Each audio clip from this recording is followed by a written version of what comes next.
एक प्रशासनिक पदाधिकारी रहे हैं, डीएसपी रैंक से रिटायर हुए हैं। 1985 से 2019 तक थानेदार से लेकर इंस्पेक्टर तक सभी पदों पर अपनी सेवाएं दी हैं। झारखंड हो या बिहार, हर जगह पर अपनी सेवा दे चुके हैं। पुलिस के तौर पर कम जाने गए और कहीं ना कहीं जो इस सिस्टम को सुधारने के तौर पर एक जन सेवक के तौर पर ज्यादा जाने गए। तो आपका आदेश रहेगा तो मैं इसको बता देता हूं, जन्माष्टमी के दिन इन्होंने राजद ज्वाइन किया है। राजद पार्टी जो कि बिहार में लालू यादव की पार्टी है।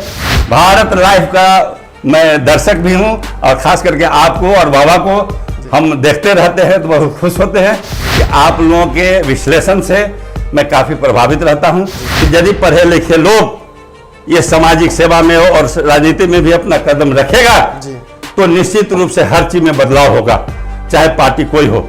लेकिन निगेटिव सोच के साथ आएगा तो कहीं भी चला जाएगा, कुछ नहीं होगा, समझे कि नहीं। और आप लोग जैसे चैनल आप पॉजिटिव सोच के साथ अपने समीक्षा के साथ और हमारा ये नहीं कि किसी के खुदगर्जी में कुछ बताते हैं, आप अपना समीक्षा आपका बहुत तगड़ा है, हम आपको धन्यवाद देते हैं। इस समीक्षा से हम काफी प्रभावित रहते हैं, चाहे मेरे विरोध भी कहना पड़े, आप बेबाक कहते हैं।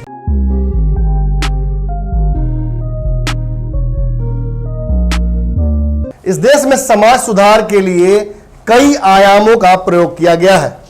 आप एक प्रशासनिक पदाधिकारी बनकर सिस्टम को साफ कर सकते हैं, लेकिन अगर कोई सिस्टम में आकर साफ करके प्रशासनिक पदाधिकारी के तौर पर दोबारा सेकेंड इनिंग में चाहता हो कि एक बार फिर से राजनीतिज्ञ या समाज सेवी बनकर एक बार पॉलिटिकल सिस्टम को भी साफ करके देखूं, तो क्या कहिएगा? ऐसे व्यक्तियों को समाज यूजुअली एक हीरो मानता है, जनसेवक मानता है। ऐसे ही एक बहुत छोटे से जगह से आए हुए एक बड़ी शख्सियत हमारे साथ मौजूद है। नाम है जयप्रकाश राय, यानी जेपी राय। जेपी से तो बहुत कुछ याद आता होगा आपको। इस बिहार ने जेपी के उस आंदोलन को देखा है जिसने चंपारण से लेकर चंडीगढ़ तक हर जगह बिहार का नाम रोशन किया था। इस देश की केंद्रीय सत्ता को जनता की ताकत ने पहली बार हिलाया था और उस दिन लोकतंत्र की ताकत समझ में आई थी। एक बार फिर से जयप्रकाश रॉय जो हमारे साथ मौजूद है, स्वागत करेंगे इनका। सर, आपका स्वागत है। ये अब अपनी दूसरी पारी शुरू करने वाले हैं, लेकिन उससे पहले जो परिचय मैं नहीं दे पाया हूं इनका, वो मैं दे दूं। शॉर्टकट में देना चाहूंगा। एक प्रशासनिक पदाधिकारी रहे हैं, डीएसपी रैंक से रिटायर हुए हैं।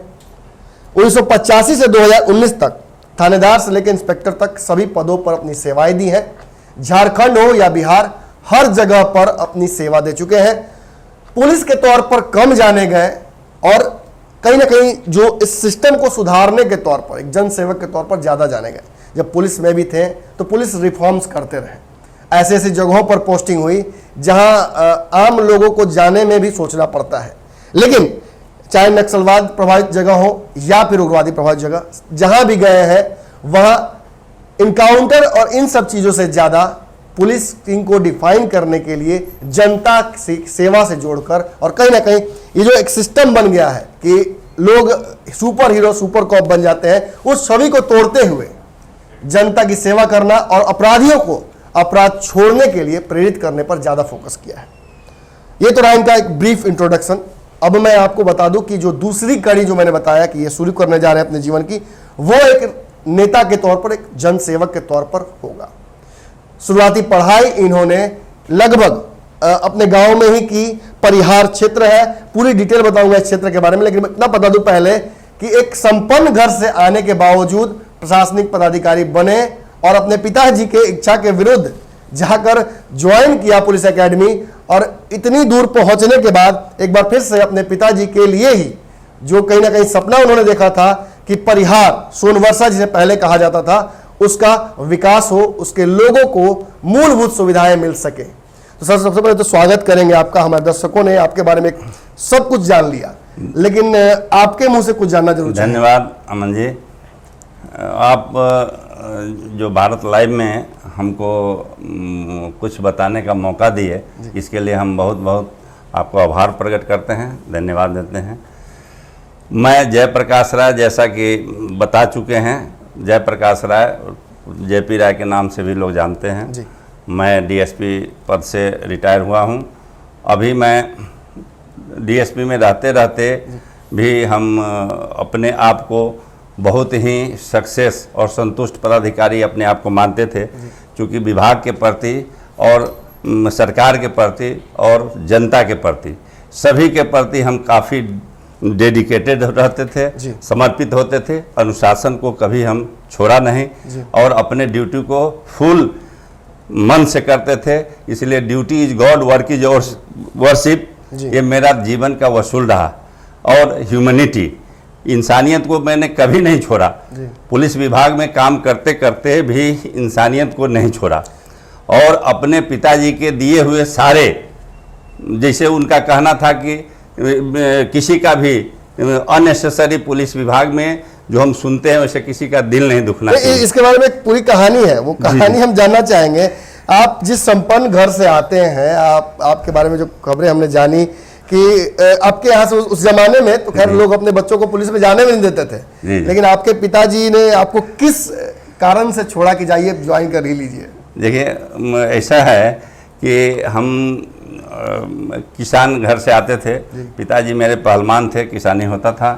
हम भी घर परिवार से पढ़े लिखे थे और चाहते थे पिताजी की, चूँकि हमारा जो खेती बाड़ी ज़्यादा है उसका आप बाद में संभालिए, लेकिन हमारा मन पढ़ने में लग गया, रम गया और हम चाहते थे कि नहीं, शहर जाके पढ़ाई करके कुछ बने।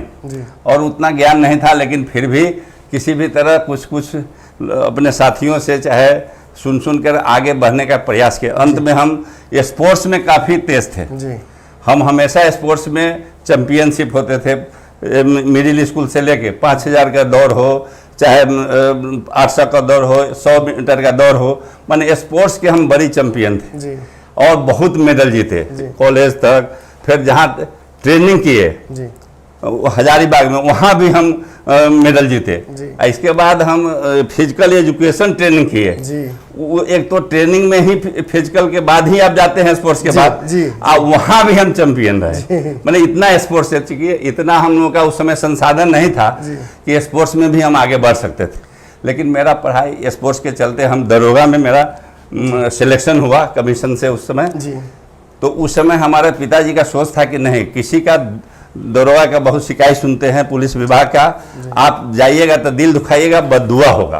तो इस पर हम बहुत सफाई दिए।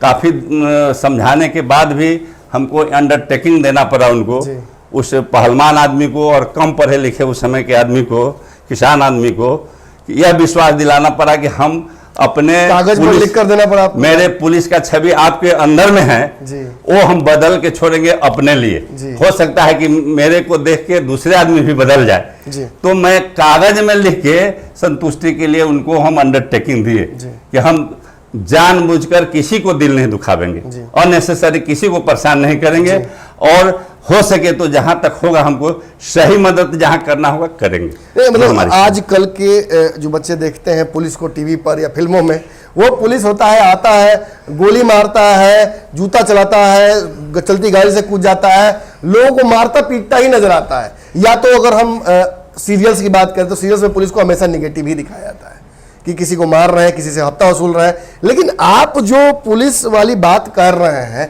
ये तो सुनने को कहीं मिला ही नहीं है, कहीं देखने को भी नहीं मिला है। कैसे, मतलब ये आप एक पुलिस अधिकारी होते हुए समाज सुधार करने की बात करना, उन खास तौर पे मुझे ये समझ में नहीं आ रहा है, जो अपराधी बचपन से ही अपराध करते आए हैं, मतलब एक अपराधिक छवि रही है उनकी, उनको सुधारने की बात कैसे कर रहे हैं? सब सजा देने की बात करते हैं। अच्छा, ऐसे हुआ कि जहाँ भी हम फर्स्ट पोस्टिंग में दरभंगा में था और जहाँ जहाँ भी रहा, यहाँ से झारखंड तक नौकरी किया, पलामू में भी रहने का वहाँ घोर उग्रवाद है हर जगह। और क्या कहते हैं इसको, ये सीआईडी में हमको बीकर सेक्शन में हम काम करने का मौका मिला, जिसमें बच्चों के लिए, नारी के लिए, वृद्ध के लिए, SC ST के लिए, सभी क्षेत्र में बीकर सेक्शन के लिए काम करना पड़ा। तो हम ये देखे पूरे सर्विस में अपने आप को, पिताजी को एक विचार को अपने दिल में उतार के अपने आप को उस लीक पर चलते हुए कि पिताजी के बात अंडरटेकिंग को हम किसी भी तरह वायलेट नहीं कर सके और हम अपना काम भी सही से कर सके। नहीं, मतलब तो हम ऐसा किए कि हम अपना उनके विचारधारा को रखते हुए अब पुलिस में एक से एक क्रिमिनल से भी टकराए, एक से एक क्रिमिनल को भी सही किए। शाहबाद से पलामू तक, डाल्टनगंज, कई अवार्ड मिले आपको। अवार्ड इसलिए मिले कि बहुत बड़े बड़े क्रिमिनल को भी मैंने अपने ड्यूटी के दौरान जो कानूनी प्रक्रिया में होता है सब किए, साथ साथ अपना इंसानियत भी लोगों के साथ जोड़ के रखे, समाज के साथ मिल के रखे और कभी भी समाज को टूटने नहीं दिए।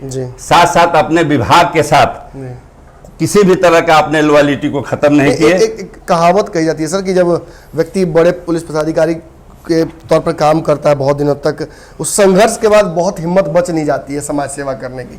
आदमी रिटायर चला जाता है, एकांत में चला जाता है। हमने बहुत सारे सीनियर पदाधिकारियों को देखा है, यहाँ तक कि अभ्यानंद सर से भी मेरी लगातार बात होती है, वो भी यही कहते हैं कि बहुत कर लिया, अब कुछ समाज के लिए करूंगा तो दूसरे तरीके से करूंगा, पॉलिटिक्स में नहीं आऊंगा। आप सर आपन माटी आपन लोग के एक कार्यक्रम के तहत मेडिकल टीम लेकर घूम रहे हैं, लॉ काउंसलिंग दे रहे हैं, करियर काउंसलिंग दे रहे हैं, IT टीम लेकर घूम रहे हैं। ये क्या है आपका प्रोजेक्ट?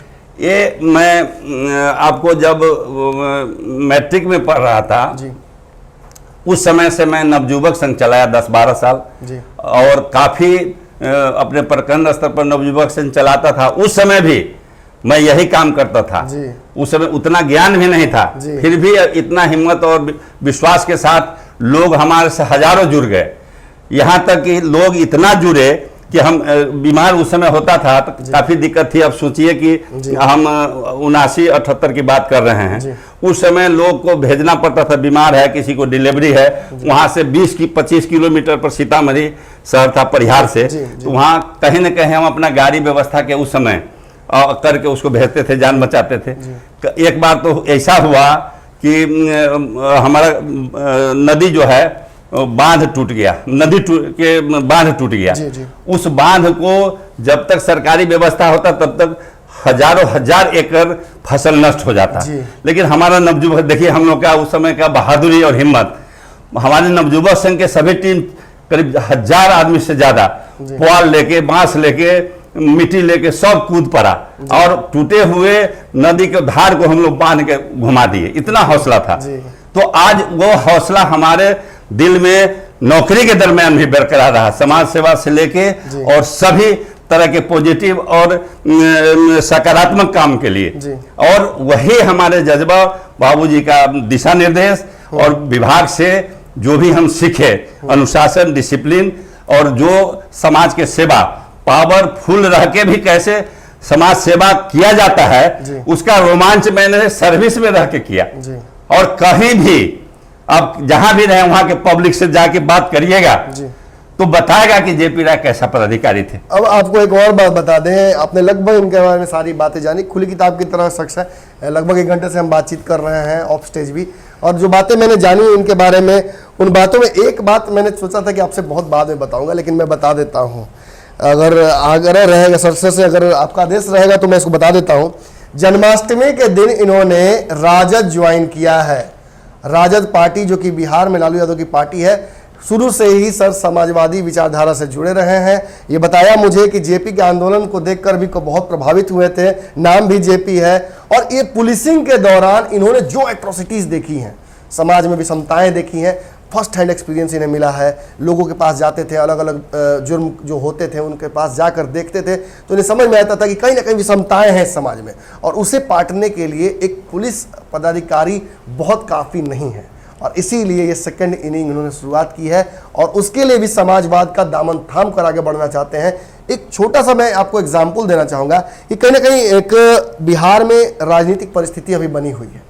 आप देख रहे हैं सारी पार्टियां अपने अपने तरीके से वोलेटाइल कैंडिडेट्स खोज रही हैं। सभी जगहों पर परिस्थिति ऐसी है कि जो मौजूदा विधायक या सांसद हैं उनके प्रति इनकम्बेंसी है। बिहार में लगातार कोरोना का वार चल रहा है, कई क्षेत्र डूबे हुए हैं बाढ़ में, और इस परिस्थिति में जनता त्राहिमाम कर रही है। चाहे वो किसी भी मौजूदा पार्टी के विधायक हो, उनके खिलाफ अगर वो सड़कों पर नहीं आकर लोगों की मदद कर पा रहे हैं, एक जन आक्रोश दिख रहा है। ऐसी परिस्थिति में जिस जगह से आते हैं उस बारे में तो बातचीत करेंगे, लेकिन उससे पहले आपसे जरूर बात करना चाहेंगे कि सर ये सब कुछ करने के बाद समाजवाद से आप जुड़े हुए हैं, राजद ही क्यों चुना आपने? देखिए, हम जब विभाग से रिटायर हुए तो हमारे दिल में जो सामाजिक सेवा की भावना थी, तो बहुत मंथन किए, 2-4 महीना मंथन किए कि हमको फील्ड में जाना चाहिए कि नहीं जाना चाहिए। बहुत चीज़ सोच समझ के कि अब जो है रेस्ट करना है कि फील्ड में जाना है, लेकिन अंदर की जो आग थी बुझा नहीं था। क्योंकि हमारे विभाग का ऐसा प्रावधान है कि हमारा जो घर सीतामढ़ी जिला है, परिहार में जहाँ घर है, वहाँ हमारी पोस्टिंग नहीं हो सकती थी। जी। तो ये ललक हमारे दिल में अपने घर के लिए कुछ नहीं कर पाए कि यह आपको दावा है कि जहाँ मैं रहा हूँ वहाँ के व्यक्ति से चुपचाप भी जाके पूछिएगा, तो आज भी 25 साल पहले भी जहाँ रहे हैं वहाँ के लोग कहेगा कि जेपी राय कैसा आदमी थे, समझे ना। तो इस हिसाब से हमारे दिमाग में ये था कि हमको सामाजिक सेवा करना है, और इस जुनून के साथ हम अपने, मेरा बच्चा है जो 2 लड़का है, दोनों युवा है, और दोनों काफी अच्छा से पढ़ा लिखा, एक डॉक्टर है, एक इंजीनियर। मैं यह सोचता रहा बराबर, ये कहावत है कि पूत कपूत तका धन संचय, पूत सपूत तका धन संचय। मेरा जीवन में जितना भी सोच था शिक्षा के प्रति, लोगों को बुद्धिजीवी बनाने के प्रति, बच्चे के, अपने बच्चे के नहीं, गरीब जितने भी लोग मिले पढ़ने वाले तेज तरार, सबको मैं अपने तरह पढ़ाते लिखाते थे, आगे बढ़ाए। ऐसा बहुत है उदाहरण जो आज बड़े बड़े पद पर भी है, आप बड़े बड़े काम कर रहे हैं, और काफी हमसे लगाव है। तो हम अपने बच्चा को भी शिक्षा में कॉम्प्रोमाइज नहीं किए। ये लोग पढ़ा, एक इंजीनियर बना, एक डॉक्टर बना, लेकिन उसके बाद भी हमारे पिता का जो लेसन था, अब हमारे थ्रू ये सब भी समझ नहीं पाई, सब भी अब सामाजिक ब्रेन के रह गया। जबकि डॉक्टर इंजीनियर बनने के बाद ये सब का लाइन अपना हाईटेक होना चाहिए अलग। तो दिमाग से, काम से हाईटेक है, लेकिन विचार हमारे जैसे और आप अपने दोनों बेटों को अपन माटी अपन देश के तहत लगाए, तो हम अपना तब ये सब राय दिया कि पापा मन है तो आप ललसा है तो कर लीजिए सामाजिक सेवा, क्योंकि पछताना नहीं पड़े। समाज को आप देना चाहते हैं, सीतामढ़ी को, परिहार को, तो दे दीजिए अपना सेवा।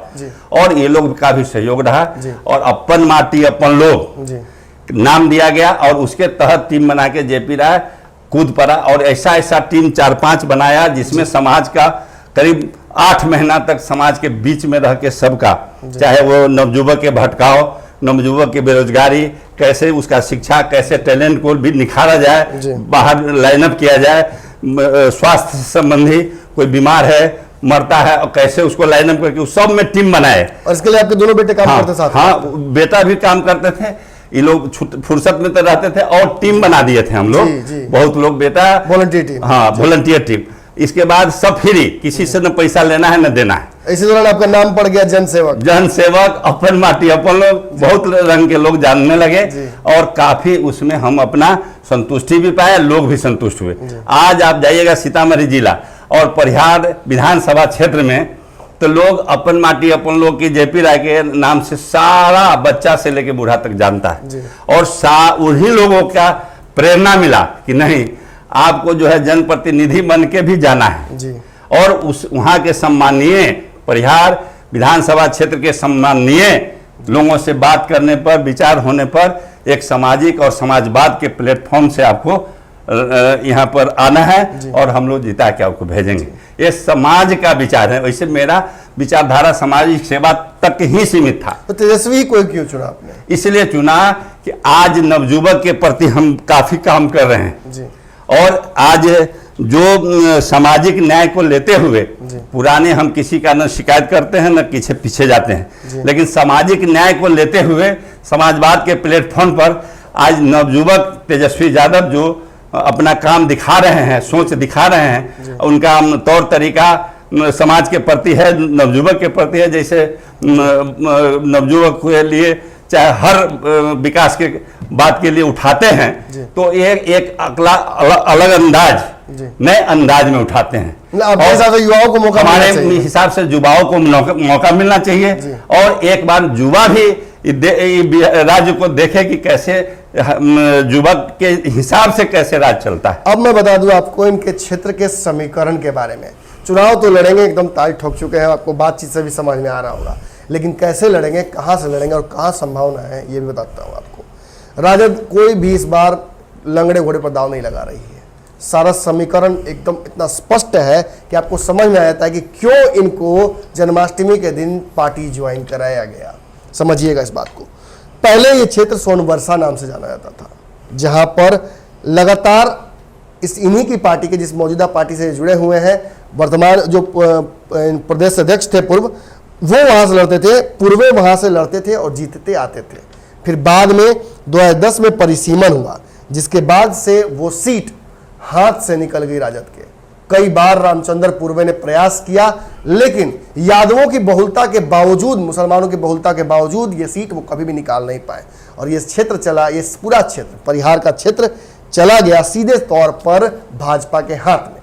2010 में जब परिसीमन हुआ तो पहले टर्म में ही इस क्षेत्र के 2010 में ही भाजपा ने बाजी मारी और राम नरेश यादव यहां से जीतकर आ गए। बाद में कुछ कारणों से, और उन्होंने हराया रामचंद्र पूर्वे को, और उसके बाद कुछ कारणों से इन्हें जेल जाना पड़ गया। इन पर कार्रवाई हो गई और उस कार्रवाई के बाद इन्होंने एक और गेम खेला, अपनी पत्नी को आगे कर दिया। गायत्री देवी नाम है उनका, और तब से वो जीतती आ रही हैं। उन्हें भी, उनके खिलाफ भी पूर्वे उतरे, पूर्वे फिर चुनाव हार गए और इसके बाद पार्टी ने उन्हें सेट कर दिया एमएलसी बनाकर, और अब वो प्रदेश अध्यक्ष नहीं है, जगदानंद सिंह संभाल रहे कमान, और कहीं ना कहीं युवाओं को मौका देने की बातचीत चल रही है। लेकिन इस क्षेत्र के समीकरण पर जेपी राय कैसे भारी पड़ते हैं या समझ लीजिएगा। जेपी राय ने अभी तक इस जगह से चुनाव नहीं लड़ा है, इस बार चुनाव लड़ने की तैयारी कर रहे हैं, और रामचंद्र पूर्वे की जो सीट, जो किला फतेह करने के लिए रामचंद्र पूर्वे कई जमाने से लगातार ट्राई कर रहे हैं, और यादव मुसलमान की बहुलता होने के बावजूद वहां मौका नहीं मिल पा रहा है, उसका समीकरण क्या है ये समझ लीजिए।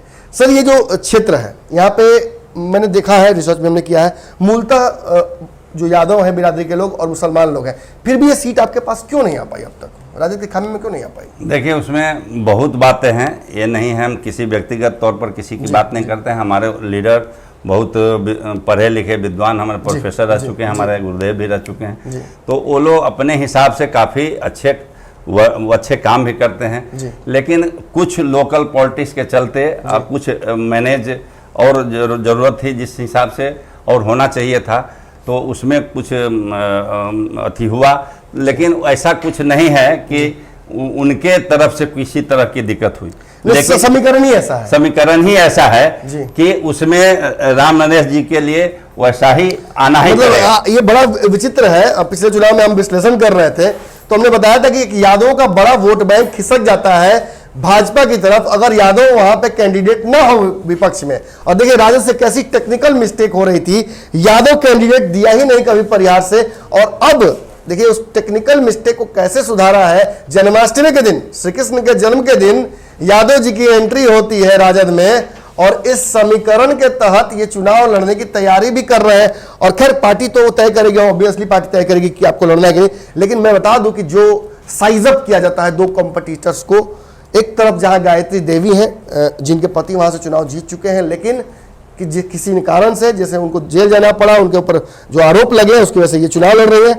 इनके बारे में एक खबर है कि ये तीसरे से 9वीं तक कहीं इसी बीच में पढ़ी लिखी हैं और जन सेवा कर नहीं पाती हैं क्योंकि बाहर निकल नहीं पाती हैं, पति संभालते हैं इनके क्षेत्र को। और इनके खिलाफ जो अभी लड़ने के लिए तैयारी कर रहे हैं जेपी राय जी, तो जेपी राय जी के बारे में बता दूं आपको, प्रशासनिक पदाधिकारी हैं, 2019 में रिटायर किए हैं, ट्रिपल एमए है।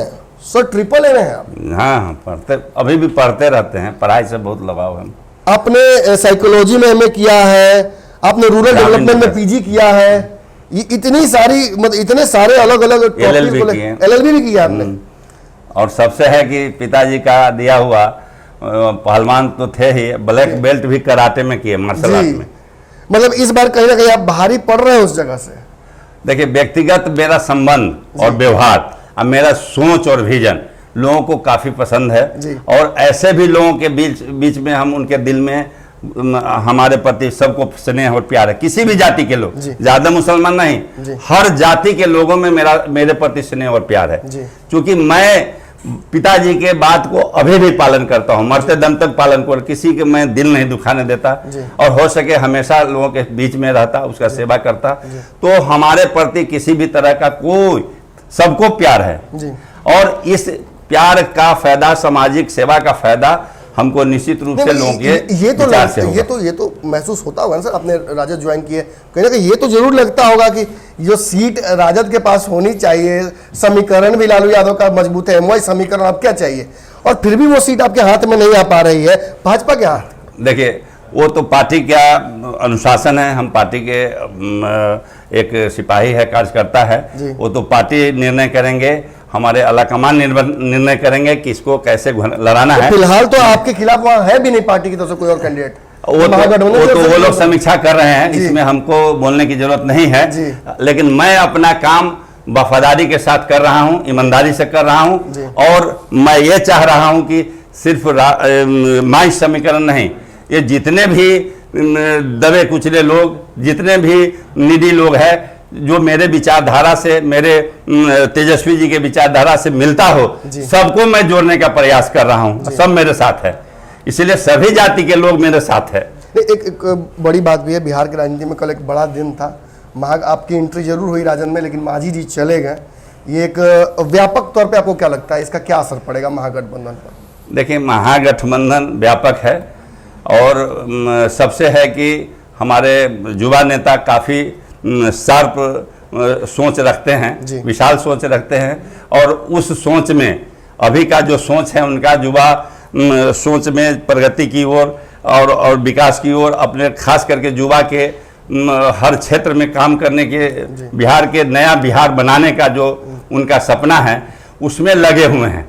वो बहुत मायने नहीं रखता है कि कौन, वो उन लोगों का काम है, हम इस पर कोई टीका टिप्पणी नहीं कर सकते हैं, लेकिन इतना जरूर कहेंगे कि ये मजबूत विचारधारा के साथ एक महागठबंधन बना हुआ है, और जो मजबूती के साथ ये काम अभी कर रहे हैं और आगे इलेक्शन में करेंगे तो कोई फर्क नहीं पड़ता है, ये सारे लोग लगे हुए हैं, ये वो लोग का काम है कि महागठबंधन को कैसे सजाया जाए, कैसे बनाया जाए, लेकिन इतना ताकत विश्वास हमको जरूर है कि हमारे तेजस्वी जी के नेतृत्व में ये जो उनका सोच है, जो विजन है, वो मेरा विजन और सोच उसी से जुड़ा हुआ है, और ताकत के साथ सब चीज सही रहेगा, और हम यह नहीं कहना चाहेंगे कि कोई किसी से कमजोर है, लेकिन इस तरह का कार्यक्रम, इस तरह का सोच के साथ इस बार महागठबंधन, चाहे तेजस्वी जी उतरने जा रहे हैं, कि निश्चित रूप से लोगों को इस बात से सोचना पड़ेगा कि बिहार में इनको मौका मिलना चाहिए। अंतिम सवाल है सर आपसे, डीएसपी रैंक से रिटायर हुए हैं आप, राजनीति में रुचि रख रहे हैं, समाज सेवा के माध्यम से राजनीति में जाना चाहते हैं, एक क्षेत्र भी है, बहुत अच्छी समीकरण भी है जहाँ से चांसेस है आप स्ट्रॉन्ग कैंडिडेट, इस बात को बोलने में कोई हिचक भी नहीं होनी चाहिए, क्योंकि समीकरण आपके पास है, आप बाकी जो अपने अपोनेंट है उस पर काफ़ी साइज अप कर रहे हैं। बिहार में आपको खबर तो हो ही गई होगी कि बिहार के मौजूदा डीजीपी भी शायद चुनाव लड़ेंगे, जदयू की तरफ से चुनाव लड़ेंगे, ऐसा खबर लगातार चल रहा है, तो ऐसी परिस्थिति में क्या लगता है आपको, चुनाव लड़ने की तैयारी तो कर रहे हैं? एक बात क्या है कि हमारे डीजीपी साहब रहे हैं जी, अभी भी मेरे डीजीपी हैं, और अलग गठबंधन आप लोग, मैं अपने विभाग के अनुशासन और गोपनीयता को कभी भंग नहीं करूंगा जी, चाहे बाहर भी रह के।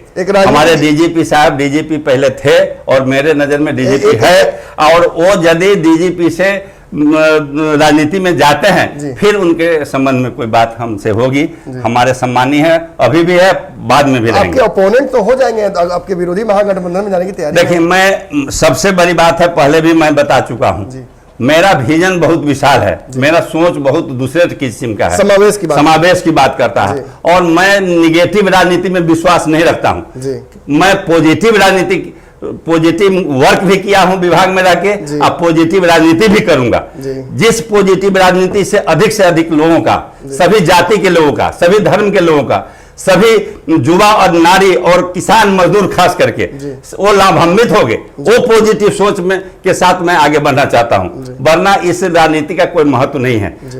हम यह निगेटिव राजनीति, चाहे किसी के साथ हम निगेटिव राजनीति करके और अपना समय बर्बाद करने हम नहीं आए जी, हम सबको सहयोग, अभी सरकार का काम चल रहा है, यदि पॉजिटिव काम होगा तो वहां भी मेरा सहयोग रहता है। हम आप गांव में हमारे टैक्स से सरकार कोई भी फंड भेजती है और गांव में सड़क बनना है, पुलिया बनना है, नहर बनना है, आज हम गांव में जाके रोए हैं, बाढ़ की स्थिति जो हम अपने क्षेत्र में घूमे हैं परिहार, जी। तो देखे हर जगह बैठ के हमको रोना पड़ा, आंसू निकल जाता था, लोग निराश है, बेतहाशा है। क्यों भाई?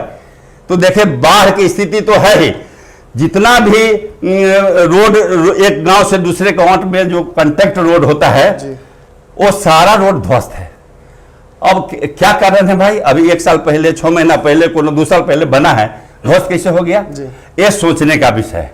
इसलिए समाज के लिए, for the people, by the people, of the people, ये जब संविधान हमारा है तो मेरा सोच भी उसी तरह का होना चाहिए, चाहे हम किसी भी पद पर हों। इसलिए हम निगेटिव राजनीति हमको नहीं करना है, हमको पॉजिटिव राजनीति करना है, और पॉजिटिव राजनीति से हर तबके के लोगों को फायदा पहुंचाना है। हमारे सोच और विजन से। आखिरी सवाल है सर, आपको लगता है कि महागठबंधन की सरकार बिहार में बन जाएगी, जैसे तेजस्वी सीएम बन जाएंगे? जो देखिए, अभी हम ऐसे बात हम नहीं कह सकते हैं, समीक्षा चल रही है, लेकिन जो हम लोग का कार्यक्रम चल रहा है, जो सोच है, जो तेजस्वी जी का रफ्तार है, इस तेजस्वी जी को सरकार बनाने से कोई रोक नहीं सकता है। अनुशासन एक बहुत छोटा शब्द है, लेकिन इसके मायने बहुत व्यापक हैं। अनुशासन एक प्रशासनिक पदाधिकारी से आप कभी भी उम्मीद लगा सकते हैं। बिहार की राजनीति शायद पूरे देश में सबसे कम अनुशासित है, और इस कम अनुशासित राजनीति में अगर एक अनुशासित व्यक्ति आता है जो अनुशासन इम्पोज भी करता रहा हो, तो बिहार की राजनीति किस तरफ जाएगी ये तो आप अंदाजा लगा सकते हैं। इस बार का चुनाव बड़ा इंटरेस्टिंग होने वाला है, बहुत। जी, आप अनुशासन की बात बोले, सबसे बड़ी बात है कि पहले लोगों का सोच था जी कि पढ़ लिख के बच्चे लोग जब युवा पढ़ता है तो अपने हाईटेक, चाहे इंजीनियर हो, डॉक्टर हो, आगे बढ़ के जैसे कंपटीशन में हो, IAS हो, IPS हो, सब बनता था जी। लेकिन होता क्या है कि मैं काफ़ी मंथन किया, मेरे अंदर आज भी रिसर्च करने का क्षमता है, पढ़ता हूँ, लिखता हूँ, कविता भी लिखता हूँ, लेख भी लिखता हूँ, विचारधारा भी लिखता हूँ। समय होगा तभी हम आपको सब बताएंगे। और बड़े बड़े सोच रखता हूँ, हर बड़े बड़े सोच पर रिसर्च करता रहता हूँ। तो उसमें हम पाए कि जो जहां से हमारा सारा कानून बनता है, जहां से आदमी के लिए सारा विकास से लेके, कल्याण से लेके सारा व्यवस्था, शिक्षा हो, स्वास्थ्य हो, विकास हो, सड़क हो, पुल पुलिया हो, किसान हो, मजदूर हो, सबके लिए कानून बनता है। वहां पढ़े लिखे लोग क्यों नहीं जाएगा? अच्छे सोच के लोग क्यों नहीं जाएगा? और चाहे वो अनुशासन सर्विस में हो, चाहे राजनीति में हो, चाहे वो हाउस में हो, अनुशासन प्रिय सबको होना चाहिए, सिर्फ पुलिस को नहीं, सबको होना चाहिए, पब्लिक भी होना चाहिए, नेता के भी होना चाहिए, और सारे लोगों को अनुशासन प्रिय होना चाहिए। अनुशासन ही देश को महान बनाता है। जिसके पास अनुशासन नहीं होगा, विजन नहीं होगा, पॉजिटिव सोच नहीं होगा, और निगेटिव सोच से कहां तक राजनीति चलेगा, व्यवस्था चलेगा। इसलिए पॉजिटिव सोच रहते हुए अनुशासन के साथ जो लोगों की सेवा करेगा, और उसमें हम इनवाइट करते हैं, हमारे जैसे आदमी नहीं, हम तो बहुत अपने को नहीं मानते हैं, लेकिन हम अपने से भी पढ़े लिखे ज्यादा, अपने से अच्छे सोच वाले को इनवाइट करते हैं, आप लोग के प्लेटफॉर्म के माध्यम से, आपके स्टूडियो के माध्यम से, कि अधिक से अधिक पढ़े लोग, अधिक से अधिक सोच वाले लोग, अनुशासित लोग इस राजनीति से जुड़े, ताकि जहां से, जिस संसद से, जिस हाउस से लोगों के कल्याण का, विकास का, सेवा का, शिक्षा का, स्वास्थ्य का, मजदूर का, किसान का, हमारे माता बहनों का, बच्चा का, सबका कानून बनता है, तो पढ़े लिखे लोग को वहां पहुंचना है। यही हमारा उद्देश्य है कि अनुशासन के साथ पॉजिटिव राजनीति करना है। और बेशक परिहार क्षेत्र क्या, परिहार की जनता तो हमें दिल में रखता है, वहां जरूरत नहीं है कि हमको वोट और अति की जरूरत है। वो प्यार हमारा मिल चुका है। 8 महीना मैं लोगों के बीच घर घर जाकर दिल में बस चुका हूं, चाहे किसी भी जाति के लोग हों, तो उनको, वो तो हमको मानते ही हैं। और एक मजबूत प्लेटफॉर्म हमारे तेजस्वी जी के नेतृत्व में हमारे पास है, उसको वो लोग स्वीकार करते हैं। उन्हीं सम्माननीय आम लोगों के आदेश पर मैंने ऐसा किया, और मेरा सोच शुरू से सामाजिक रहा, और समाजवाद को हम प्रश्रय देते हैं, इसलिए इसी विचारधारा से हम यहाँ जुड़े। और इन सब कार्यों के अलावा भारत लाइव के दर्शक भी हैं, भारत लाइव का मैं दर्शक भी हूं और खास करके आपको और बाबा को हम देखते रहते हैं तो बहुत खुश होते हैं कि आप लोगों के विश्लेषण से मैं काफी प्रभावित रहता हूं। देखिए, आप लोग का मतलब है, हम जानते हैं, हम अभी तो शुरू है, देखिए आगे आगे क्या होता है। हम जानते हैं कि यदि पढ़े लिखे लोग ये सामाजिक सेवा में हो और राजनीति में भी अपना कदम रखेगा तो निश्चित रूप से हर चीज में बदलाव होगा, चाहे पार्टी कोई हो। लेकिन निगेटिव सोच के साथ आएगा तो कहीं भी चला जाएगा, कुछ नहीं होगा, समझे कि नहीं। और आप लोग जैसे चैनल आप पॉजिटिव सोच के साथ, अपने समीक्षा के साथ, और हमारा ये नहीं कि किसी के खुदगर्जी में कुछ बताते हैं, आप अपना समीक्षा आपका बहुत तगड़ा है, हम आपको धन्यवाद देते हैं। इस समीक्षा से हम काफी प्रभावित रहते हैं, चाहे मेरे विरोध भी कहना पड़े, आप बेबाक कहते हैं। धन्यवाद। देखिए, हमने उस जेपी को तो देखा नहीं साक्षात रूप से, लेकिन इस जेपी को देख रहे हैं, विचारधारा भी बहुत तगड़ी लग रही है। और आपको ये भी बता दें कि ये अंतिम सवाल मैंने क्यों पूछा था, क्योंकि हमारे YouTube चैनल पर एक वीडियो में सर ने कमेंट किया था और वहीं हमारी इनकी मुलाकात भी हुई, जहां से ये सिलसिला शुरू हुआ। और फिर इन्हें जानकर हमने जाना कि ऐसी शख्सियत को आपके सामने लाना बहुत जरूरी है, ताकि आप भी उस राजनीतिक और सामाजिक रसास्वादन करें जो हमने इनकी बातचीत के दौरान महसूस की थी। एक प्रशासनिक पदाधिकारी के लिए सबसे बड़ी कसमुकस जानते हैं क्या होता है? जब उसे दूसरे के द्वारा बनाए हुए कानून को इम्पोज करना पड़ता है, और वही डंडे की नोक पर। अब अगर वही प्रशासनिक अधिकारी खुद कानून बनाना चाहता है तो आपका फर्ज क्या बनता है? इसी सवाल के साथ छोड़े जाते हैं आपको। फिर भारत लाइव में मुलाकात होगी, जेपी जी से मुलाकात कराएंगे, वो जेपी जो कि आज के बिहार को बदलना चाहते हैं। धन्यवाद। बढ़ाएं अपना कदम सक्सेस की ओर शिखर करियर इंस्टीट्यूट के साथ। शिखर करियर इंस्टीट्यूट पूर्वी भारत में एकमात्र कोचिंग संस्थान जो एक्सक्लूसिवली है मेडिकल एंट्रेंस एग्जाम के लिए।